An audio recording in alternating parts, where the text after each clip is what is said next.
My name is Emmanuel Ure. I am a bellman from Central Liberia. So we were in Monrovia in June this year, shooting a documentary. Emmanuel Ure, a grad student here at the University of Wisconsin, we've been following in this documentary we've been making. While we were there, woke up one morning and saw on the headline of the newspaper, Ebola in town. The appearance of Ebola in an urban center like Monrovia was certainly a cause for alarm and concern, given what I knew about the public health infrastructure within Liberia at the time. We have shut down markets in affected areas and have restricted movements in others.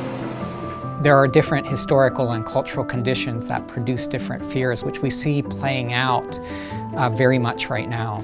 These bats live in hollow trees and other hollow places, and they're really cool. They also carry a lot of diseases. So I've worked for all of my career in Uganda, and we're interested in the ecological conditions that make it possible for pathogens to jump host species.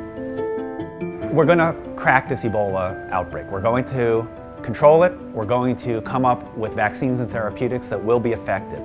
The challenge going forward is how do we predict and avoid the next one? Then you're right. I mean, the point was... I teach public health law.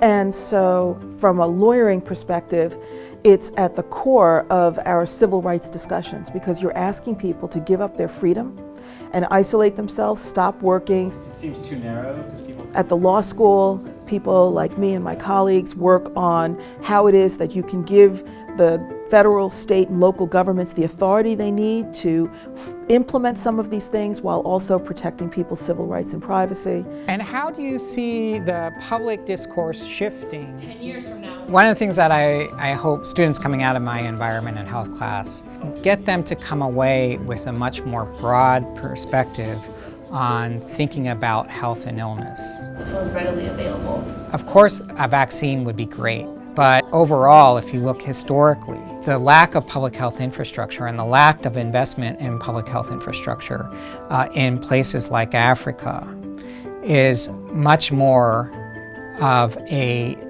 determinant in the kinds of crises that we see unfolding on the ground. This is sample 1, 2. Through that interdisciplinary gathering of people, we can come to a more holistic understanding of disease and also to propose solutions that are going to lead to long-term lasting health and welfare among populations throughout the world.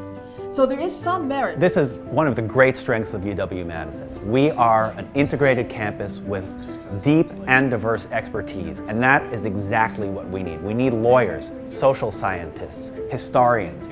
All these people need to be involved, not sort of as add-ons to the biomedical angles, but rather as drivers of fundamental research programs. So these are the disciplines that are really going to be the answers, I think, to solving the future problems in emerging infectious disease research.